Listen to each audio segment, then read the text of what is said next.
Friends ನಾವು ಇವತ್ತು ಮಾಡಕೊಂತೀವಿ quadratic equation. Quadratic equation ಅಂದ್ರೆ ಏನು? ಫಸ್ಟ್ ಅಂದ್ರೆ ಕ್ವಾಡ್ರಾಟಿಕ್ ಅಂದ್ರೆ 2. ಓಕೆ, ಈಕ್ವೇಷನ್ ಅಂದ್ರೆ ಈಕ್ವೇಷನ್ ಒಳಗೆ ವೇರಿಯೇಬಲ್ಸ್ ಬರೋದನ್ನ ನಾವು ಕ್ವಾಡ್ರಾಟಿಕ್ ಈಕ್ವೇಷನ್ ಅಂತೀವಿ. ಫಾರ್ ಎಕ್ಸಾಂಪಲ್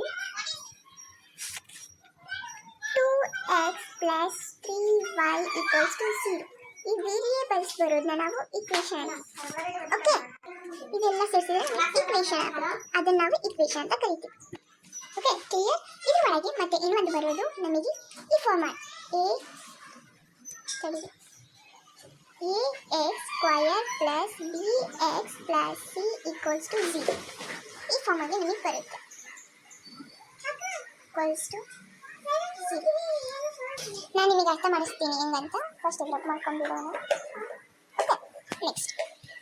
ಓಕೆ, ನೋಡಿ ಇವಾಗ a ಈಕ್ವಲ್ಸ್ ಟು 3 ಅನ್ಕೊಳ್ಳಿ, b ಈಕ್ವಲ್ಸ್ ಟು 6 ಅನ್ಕೊಳ್ಳಿ. ಓಕೆ, 3 ಇವಾಗ ಏನಿದೆ ನಮಗೆ a ಪ್ಲೇಸ್ ಅಲ್ಲಿ ನಮಗೆ 3 ಬಂದಿದೆ. First 3x square plus b ಏನೈತಿ 6 ಇದೆ. 6x equals to okay rub ಮಾಡ್ಕೊಂಡ್ಬಿಟ್ವಿ ಪ್ಲಸ್ ಸಿ ನಾವು 3 ತಗೊಳ್ಳೋಣ ಈಕ್ವಲ್ಸ್ ಟು ಸಿ. ಇವಾಗ ಇದನ್ನ ನಮಗೆ ಈಕ್ವೇಷನ್ ಕ್ವಾಡ್ರಾಟಿಕ್ ಈಕ್ವೇಷನ್ ಹೌದಾ ಅಲ್ಲ ಅನ್ನೋದು ಕಂಡುಹಿಡಿಬೇಕು. ಏನು ಕಂಡುಹಿಡಿತೀವಿ?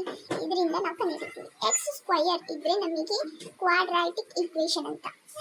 Okay, clear? ಎಕ್ಸ್ ಸ್ಕ್ವಯರ್ ಬಂದರೆ ಈ ಎಕ್ಸ್ ಸ್ಕ್ವಯರ್ ನಾವು ಸಾಲ್ವ್ ಮಾಡಿದಾಗ ಎಕ್ಸ್ ಸ್ಕ್ವಯರ್ ಇದ್ರೆ ನಮಗೆ ಕ್ವಾಡ್ರಾಟಿಕ್ ಈಕ್ವೇಷನ್ ಅಂತ. Okay, clear? Next step.